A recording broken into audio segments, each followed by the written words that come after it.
Ние луѓето си ги знаеме нашите права и си ги бараме нашите права, меѓутоа и животните треба да си ги имаат своите права. Токму затоа и ќе разговараме во продолжение со нашиот денешен гостин. Мојата колешка Искра е задолжена за овој разговор. Да, како што кажав, си сакаат права и животните и треба да ги штитиме нивните права и затоа сме тука. Наш гостин Стефан Кирков, активист токму за правата на животните во Македонија и после последната случка со борбата со мечката на нашиот сограѓанин, веќе или се јави во јавноста, слушнавме дека треба да се убиваат животните и така натаму, меѓутоа тоа не е така. Искра, добро утро. Особено тоа што таа тема имаме вчера, јавноста не смета дека треба да се убиваат, само некои од надлежните. Од надлежните, да. Да. Искра, добро утро и за тебе, добро утро и за гостинот. Добро утро, Слободанче. Иако не ми се допадна последнава вест што ја прочита од вестите, ова со часовникот и сега си правам калкулации дали добивам, дали губам. Знам дека ништо не се добива, сонот е ист, но дали ќе бидам понаспана или поненаспана. Ќе видиме од понеделник. Ќе видиме, да. Повелете. Ти благодарам, Слободанка. Да, Стефан Кирков, активист за заштита на правата на животните, го спомена Слободанка овој случај со мечката, ќе зборуваме на крај, затоа што прво ќе позборуваме нели за благосостојбата на животните, се грижи не само за животните што се вон зоолошката, ќе зборуваме малку за животните во зоолошката. И имаме повеќе теми всушност, затоа што имаат и повеќе проблеми животните кај нас. Би започнала со она каде што застанавме минатиот пат. Прво добро утро, извини Стефан, те нападна, веќе многу работи имаме. Се собра работи. Добро утро, јас најнапред да ви благодарам за поканата, чест и привилегија ми е да бидам дел од вашата утринска програма и благодарам од сите љубители на животни во Скопје, општо во Македонија, затоа што телевизиите, вратите на вашата телевизија се секогаш отворени за правата на животните и она народот да ја чуе вистината од баш оние луѓе кои вистински се грижат за животните. Ајде да започнеме веднаш со вистината. Последно за кое што зборувавме минатиот пат кога ме гостуваше беше труењето, угинувањето, може слободно да се каже убиството на трите расни коња. Рековме помалку важно што се расни, повеќе важно што се живи суштества. Така. Се воспостави она што сите го претпоставуваат дека се затруени. Добро, сега го знаеме тоа официјално, не се затруле сами од себе, некој ги затрул. До каде е работата или како што гледам до никаде? Па работата вака мора да бидам искрен дека имаме тотален молк и игнор од страна на пиарот од град Скопје, од градоначалничката Даниела Арсовска, која е нема за сето она што се случува во последниот период, во последниве 2 години во Скопската зоолошка градина, а најтрагично да се е нема што се случува да ни каже до каде истрагата. Ние активистите кои навистина интересираше и се уште не интересира што конкретно се случува во таа установа, каде што има повеќе од 300 животни, повеќето и веќе имаме помори се изумрени, за жал, ние немаме информација што конкретно се случи. Единствено знаеме дека искочи соопштение дека коњите се отруени, јас тоа го кажав и пред да искочи истрагата кај вас, зашто се добив и опомена, па бара јавно извинување, имаме еден куп документи. Да, гледам овие документи, ова се што се точно? Па ова се опомени од директорот на зоолошка градина, од градоначалничката, бараат дека јас сум кажал нешто што се испостави дека е така. И немам причина да се извинам за тоа што после гостување ќе добиеш уште една. Па веројатно научен сум веќе на тоа, меѓутоа секогаш ја кажувам вистината без разлика дали на некого му се допаѓа или пак не. Коњите се отруени, се воспостави патолошкиот наод кажа дека се отруени. Најтрагично можам да кажеме дека во таа зоолошка екс-директорот имаше пресконференција за медиуми и каже дека во негово време постои тотален видео надзор на сите живеалишта. Во моментот екс-директорот беше тој што колеше. Не, овој што беше во претходната гарнитура од Петра Шилегов. Си веќе не знам што се случи. Па влеговме во Генисот како дојде Арсовска со промена директорија, така да и ние не можеме да им го најдеме крајот. Меѓутоа кажаа дека има видеонадзор и многу е симптоматично затоа што во моментот кога се затруени тие коњи, видеонадзорот замислете повеќе од 2 недели тогаш не работа. И овде се поставува тој сомнеш. Токму тогаш. Што конкретно се случува, кој ги отру коњите? Да, имало истрага, истрагата се уште е во тек како што се со години што траат истраги кај нас. Јас сум сигурен дека никогаш нема да ги добиеме правите одговори што конкретно се случи и кој ги отвори коњите во зоолошката. Тоа придонесе за многу реакции на сите европски асоциации, друштва за заштита на животни кои и тоа како ја разработи оваа тема и они ја бараат вистината, бараме ние, ја бараат и сите скопјани, но за жал имаме тотален игнор од град Скопје и тотален игнор од самата установа. Значи, на оваа тема не се изјаснуваат. Па они на никоја тема искрено не се изјаснуваат. Затоа што имаше пред некое време, имаа пресконференција, значи директорот актуелен, кој што се уште се, иако имаше нели труење на коњи, најавуваат некои нови набавки на животни? Они најавуваат, они имаат еден, јас ќе кажам слободно, ефтин пиар на социјалните мрежи, кои најавија дека имале српска делегација, дека од Србија ќе добијат животни, односно ќе разменуваат животни. Смеат? Но тоа не смеа да го прават, затоа што нашата зоолошка градина пред неколку месеци го загуби статусот на членка во ЕАЗа. Да појасниме за гледачите, ЕАЗа е како Европска унија за луѓето. ЕАЗа е Европска унија за сите зоолошки аквариуми кои се наоѓаат во земјите од Европа, нели ние сме кандидат членка, ние го загубивме статусот и наредни 5 години ние немаме право ниту да бидеме кандидат. Тоа значи дека ниту можеме да направиме било каква размена на животно, ниту да донесеме ново. Законите се до толку ригорозни што велат дека не сме да се има и репродукција во самата зоолошка градина.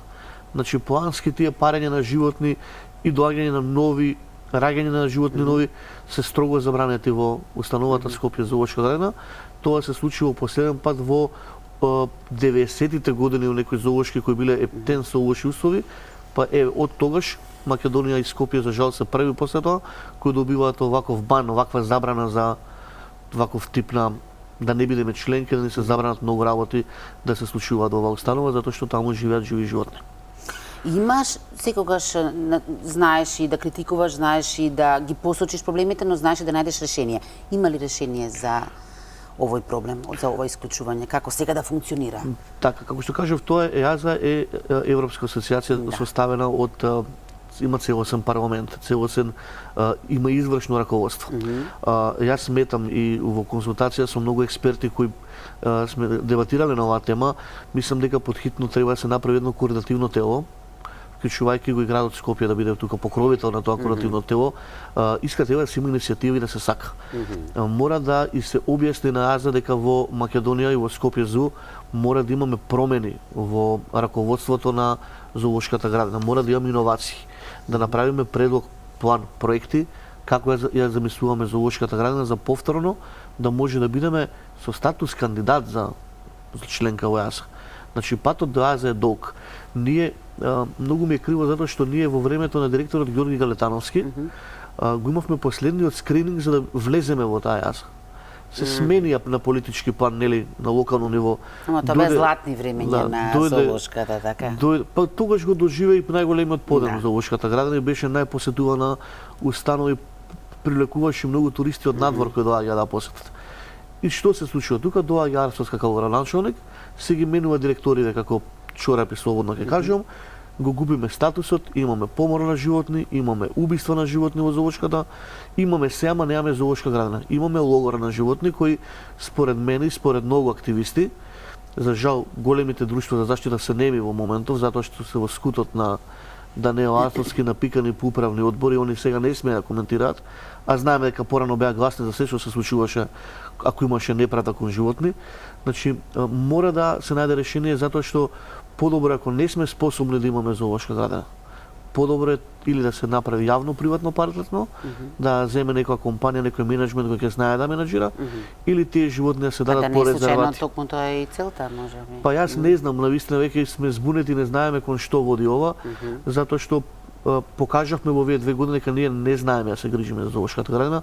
Показател е намалениот број на продадени карти, намалениот број на интерес на медиуми кои доаѓаат во зоолошката градина.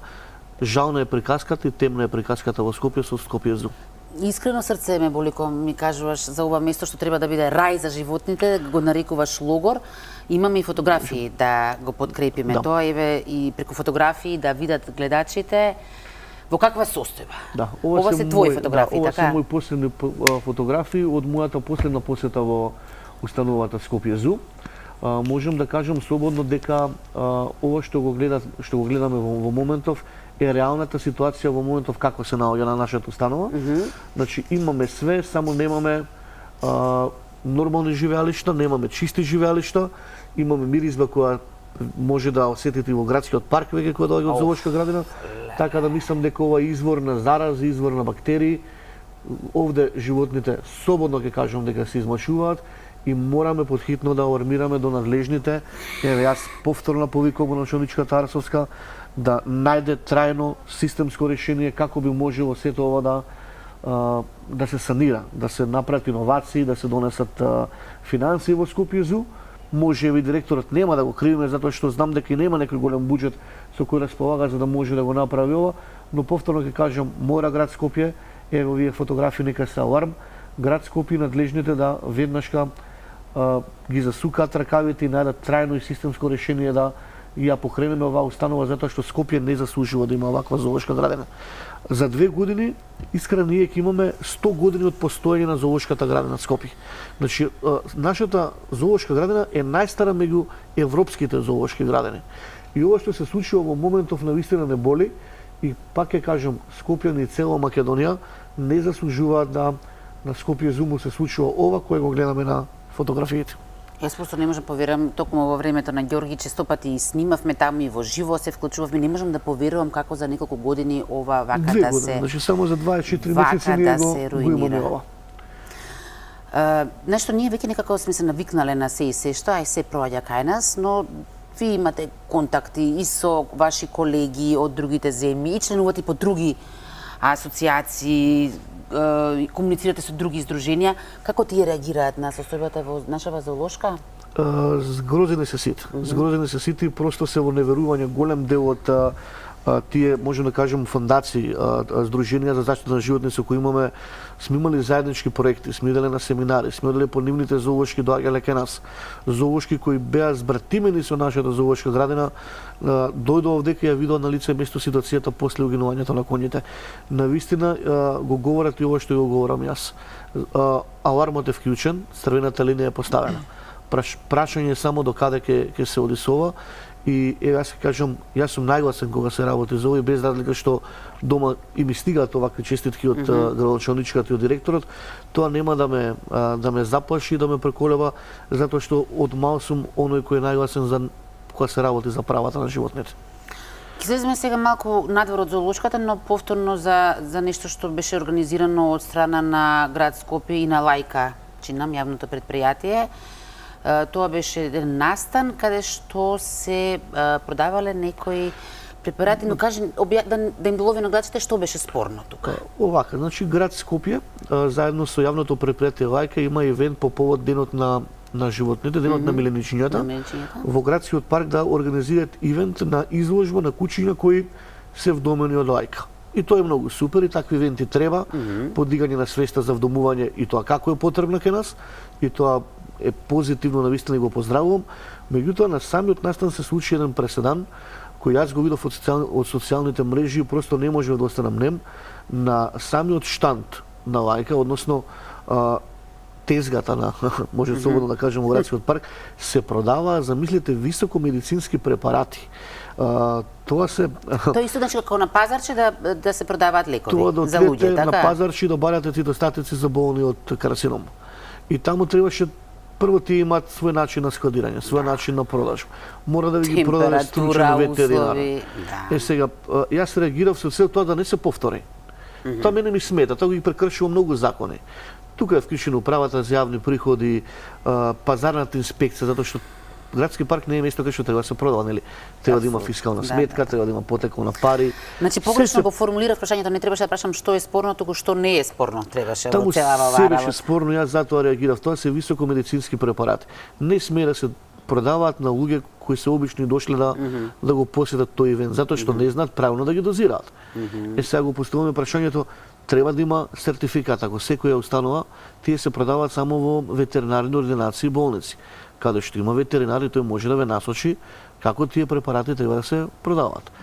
Ајде да го трнеме на страна тоа што однапред тие се добиени на тендери и тоа не смее да се продава. Тоа не смее да се донира. Меѓутоа еве град Скопје и раководството моментално на ЈП Лајка, нема Мунди Радмила Пешева, не смее да се дозвола таков кикс, затоа што не да Боже гледаме со какви све отрови, пестициди може да најдеме по парковите. Тие отровни супстанции и високомедицински препарати не име местото во градски парк и на пазар.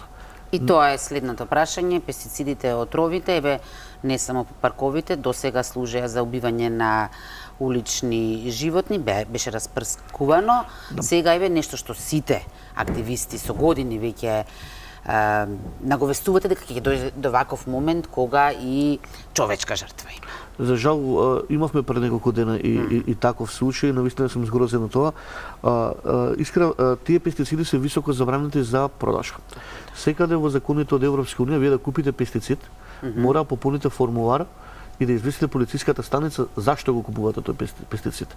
Мора да добиете одобрение дали може да го купите тој пестицид. Кај нас, еве конкретно ќе кажам Ланата, може да го купите во било која земјоделска аптека. И тоа е апсурдно. Ние активистите, многу и доктори, тука има интервјуа по телевизија, кажа и укажуваат цело време дека такви пестициди не за џабе се забранети.